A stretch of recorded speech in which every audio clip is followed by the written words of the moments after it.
When 60-year-old Jane Warren found her husband brutally murdered, she had no idea the crime scene was only the beginning. Ma'am, I'm very sorry your husband has passed away.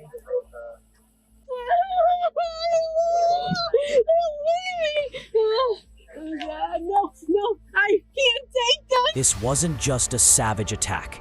It was the start of a game driven by cold-blooded revenge and deep-seated entitlement. As officers closed in, they were pulled deeper into a twisted trap. That's a rifle round. There's 3 more rifle rounds right here. What happens next turns a welfare check into a lethal battleground. This is the police department. We have a search warrant. Come to the front door now.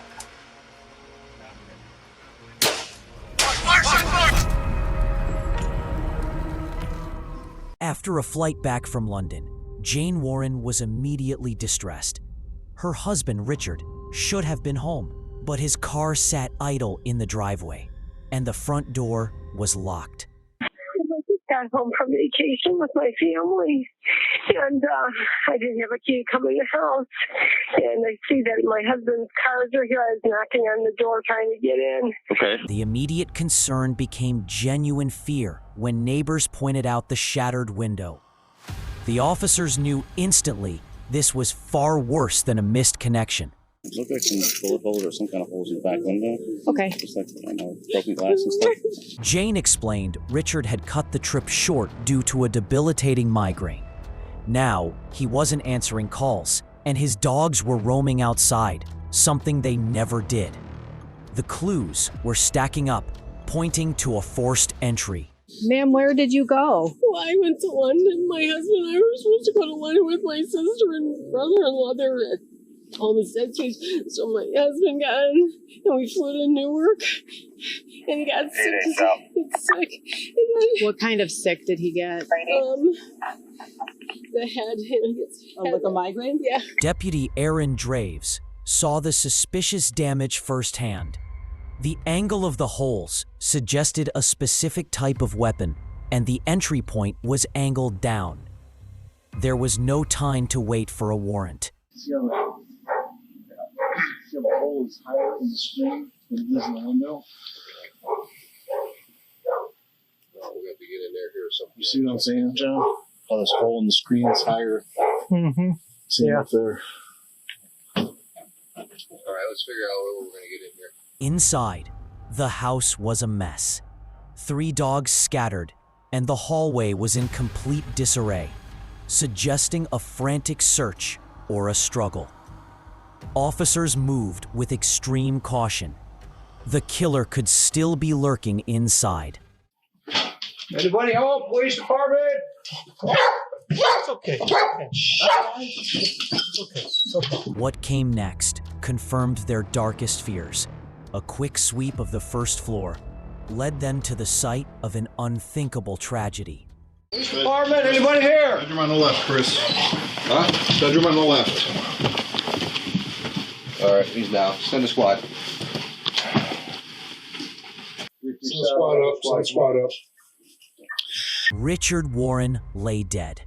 Next to his body, a single casing confirmed the horrific truth. He had been shot at close range with a rifle. That's what I'm looking for. Rifle round. Sitting in the back of the head, there's an entry right here. And that's a rifle round. There's 3 more rifle rounds right here. The murder weapon was missing. Officers fanned out, clearing the rest of the house, including the dark, quiet basement, looking for the rifle or the killer. Both were gone. Is there a basement? Yes, there is. Did we check that? Nope. Did we check this room? These rooms? Yeah. The bathroom? With the scene secured and the grim reality set, officers stepped out to deliver the devastating news to the victim's wife. Ma'am, I'm very sorry your husband has passed away. No. He's passed. Why? No, Richard. Why? Why? No, please don't. No, Richard! Leave me! A chilling neighbor tip immediately escalated the case. Someone had heard a loud noise around 5 a.m., suggesting the murder had taken place hours before Jane's call. Now, the motive was critical. A few days ago, a rabbi lives in his backyard, like 5 in the morning.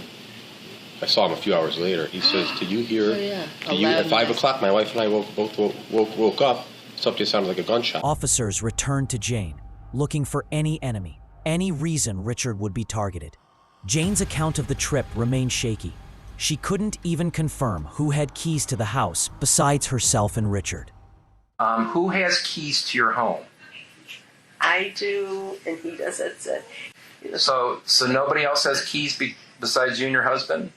No, I don't believe so. Okay. With the doors visibly forced open, the killer clearly didn't have a key.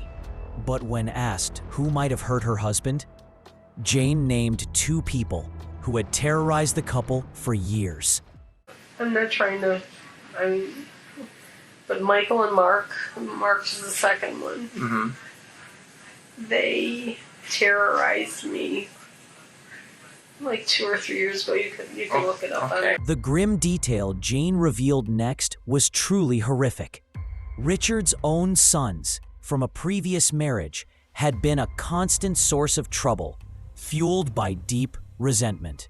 But they threatened him. They threatened him. How did they threaten him? To chop him up. To chop up their own father? Jane quickly clarified that their conflict was all about money.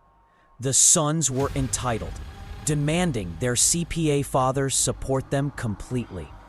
Richard had finally tried to cut them off. They wanted their father to give them everything, and they didn't want to work. And the latest thing that he told me that they told him a few years ago is that you made me, and so you have to take care of us. And Richard was covering the sons' cars, health insurance, and even bought them a house. This entitlement had turned deadly, especially since the sons were aware of Richard's entire financial situation. And I know I'm talking bad about him. That's all they ever talk about. Money, money, money, money, money. And they would have Rick's credit card. With permission or not permission? We're in California now. We're in Las Vegas now. Armed with a clear motive and Jane's location for the boys' house, officers immediately issued a search warrant. A SWAT team descended on their South Euclid home, ready for a tense confrontation. Hi, how are you? Fine, yourself? Can you guys go to your basement? Okay. We got an issue about 4 houses down, a SWAT raid, and they're shooting at us. Oh, really? So I'm trying to tell local, Okay. We'll keep you informed if something changes. Okay. You know what I mean? But if you guys could just go to your basement. Gotcha. All right, sir. Thank you. After hours of standoff and exhausting the house with drones, the officers finally entered.